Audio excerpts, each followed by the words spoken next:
It's been just a little over 4 years since the initial release date of Titanfall 2 back in 2016. With the second lockdown in place due to COVID and my girlfriend breathing down my neck about how good the game was for the last year and a half, I decided to give it a go once I saw the latest Steam sale on it, among other games.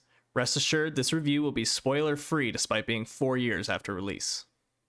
I remember back to 2014 when I was a young little onion and I played Titanfall 1 in a local game arcade. This was almost like an internet cafe, but only had Xbox One systems available. I remember excitedly waiting for the release of the original game and trying not to spoil anything for myself. I avoided any information on it. Once it came out, my friend and I went to the game arcade, popped in our copies of Titanfall, and were ready to kick ass through the story together, only to be met with extreme disappointment that there was no true or traditional style of campaign to be played. To my knowledge, I have never experienced a first-person shooter before without any sort of campaign or plot to supplement it whatsoever. It was so frustrating, because that's how I prefer to begin my games, by sucking until I'm decent in the story, understand the plot, the game world, and all other surrounding information, then take everything I've learned and apply it to the multiplayer. With all this, it allows me to enjoy just simply being in the universe, and makes the multiplayer that much more enjoyable. We purchased several hours of playtime to play throughout the night, and we were going to use them, so we resorted to playing the multiplayer until we couldn't keep our eyes open to stay awake any longer. I preface the campaign section with this little personal anecdote to highlight how the world building and immersion is so important to me. It makes a significant difference to me personally just how much I enjoy a game universe. Titanfall 2 took the community's disappointment of the lack of story and built a full 9-mission campaign that is absolutely seeping with love, care, and polish around every corner. The story may be a bit generic and the ending kind of abrupt, but I'd rather have a short campaign of quality than a drawn-out, mediocre, or bad story. And that's exactly what this campaign consists of: quality.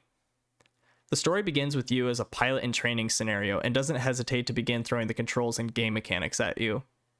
I played this on PC this time around, and compared to the Xbox with Titanfall 1 back in 2014, I immediately saw the fluidity improvements. The original already had solid gameplay and mechanics, but after experiencing Titanfall 2's improvements, I imagine it'd be a bit hard to go back. And I don't just chalk this up to the keyboard and mouse compared to the controller. I did give it a test with the controller and felt a bit of a difference compared to 6 years ago.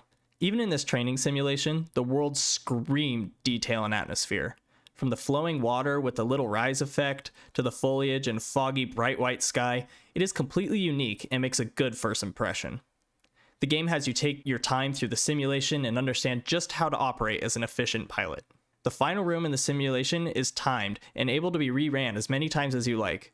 I ran this for at least 45 minutes to an hour trying to perfect my skills, and I still didn't even achieve the master rating.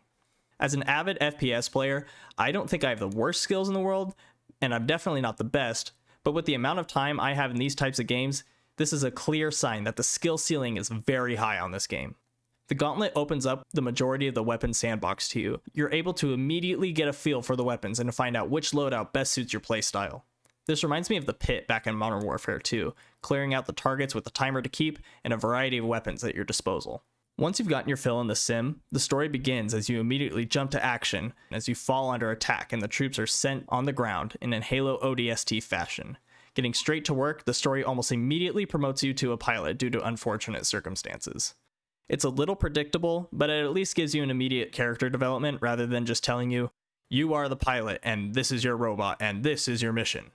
I would have appreciated some Halo-style cutscenes between each of the levels rather than just doing a loading screen and your personal log, as I believe that seeing, not telling, is a better way to present a compelling story. Each level of the campaign has really unique level design, and no two felt quite the same. On top of that, some missions had extensive audio logs scattered along the map and provide a little more exposition to the universe, which is a much appreciated detail. So how does the campaign hold up in 2020? Well, there have definitely been better stories in the past. And in recent years, there have been amazing stories in games such as Red Dead Redemption 2 or The Outer Worlds. It's no showstopper, but it at least provides some more context to the game world as a whole, and is definitely worth playing 2 or 3 more times through. This is where the true meat and potatoes of the game lies. Much like the first game, the strength lies in the multiplayer. This time around, the Titans are based on loadouts and don't have that full customizability like they did in the first game. This leads to a more well-balanced gameplay between the Titans and less guesswork as to what weapons and equipment the opposing Titan is bringing to the fight. and I must say that even in 2020, with the latest first-person shooters available, this game absolutely still holds up for fun and rewarding gameplay.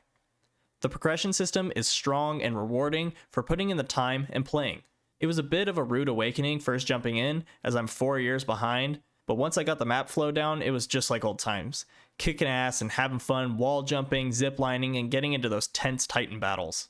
It's a shame that there is only around 3,000 to 3,500 active players these days, because the game is so much fun, and it really deserves to be a more serious contender to the likes of Call of Duty, Battlefield, and Halo. Nonetheless, even with the small player count, the matchmaking is still quick, and it won't be long before you find yourself into another match. The low player count basically goes unnoticed. To answer the question if Titanfall 2 holds up in 2020, I'd say absolutely, especially the multiplayer. Titanfall 2 didn't get the exposure it so rightly deserved, and I'm concerned about whether or not there will be a Titanfall 3, since Respawn's primary focus is Apex Legends at the time of the recording of this video. The Titanfall series takes what works about the first-person shooters with advanced movement mechanics and improves upon most, if not all, aspects of these types of games. I'd even argue that it does the best out of the bunch. Overall, Titanfall 2 shows significant improvement over their first game, and I hope and pray that a third game will eventually release since Apex Legends has taken a front seat. Thank you all for watching my 2020 review of Titanfall 2. As this is my first video essay, I'd appreciate any feedback you have left in the comments below. I had a lot of fun putting all this together, and I look forward to making more in the future. Let me know what you'd like to see next, and again, thank you for watching.